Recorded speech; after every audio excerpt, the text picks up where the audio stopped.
দুইশো বছর ধরে একটি জাতির উপর এমন শাসন চালানো হয়েছিল যেখানে মানুষ বেঁচে ছিল, কিন্তু তাদের কোনো স্বাধীনতা ছিল না।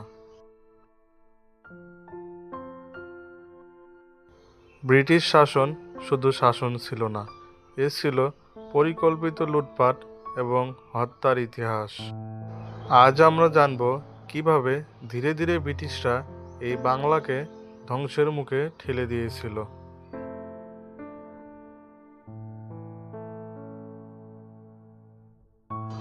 শাসক হিসেবে নয়, ব্রিটিশরা এই দেশে এসেছিল ব্যবসায়ী উদ্দেশ্যে। প্রথমে তাদের উদ্দেশ্য ছিল ব্যবসা। ব্যবসা করতে করতে তারা বুঝে যায় এটা শুধু বাজার নয়, বাংলা হলো সোনার খনি।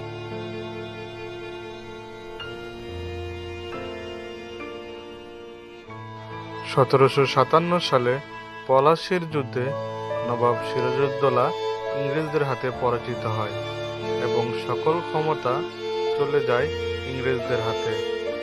ক্ষমতায় যাওয়ার পর ব্রিটিশরা এ বাংলায় অর্থনৈতিক লুটপাট চালানো শুরু করে। এ বাংলায় কৃষি ও তাঁত শিল্প ছিল অনেক সুউন্নত, কিন্তু ব্রিটিশরা কৃষকদের উপর অমানবিক নির্যাতন করে জোর করে নীল চাষ করায়।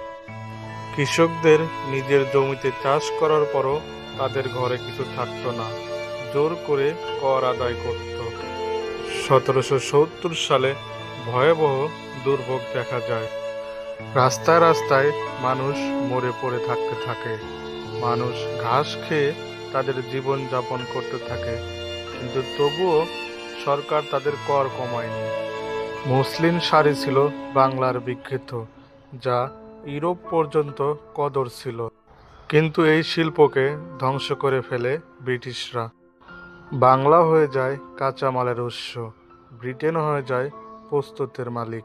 মানুষ যখন প্রতিবাদ শুরু করলো, তখনই বেরিয়ে এলো ব্রিটিশদের আসল রূপ।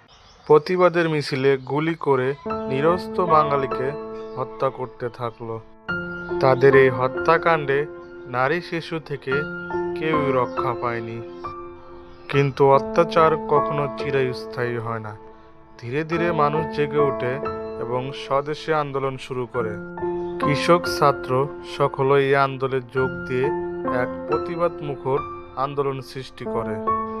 অবশেষে বাঙালির আন্দোলনের মুখে ব্রিটিশরা এই নির্যাতন ছেড়ে তাদের নিজ দেশে পালিয়ে যেতে সক্ষম হয় এবং শেষ হয় এই বাংলায় 200 বছরের রক্তাক্ত ইতিহাস।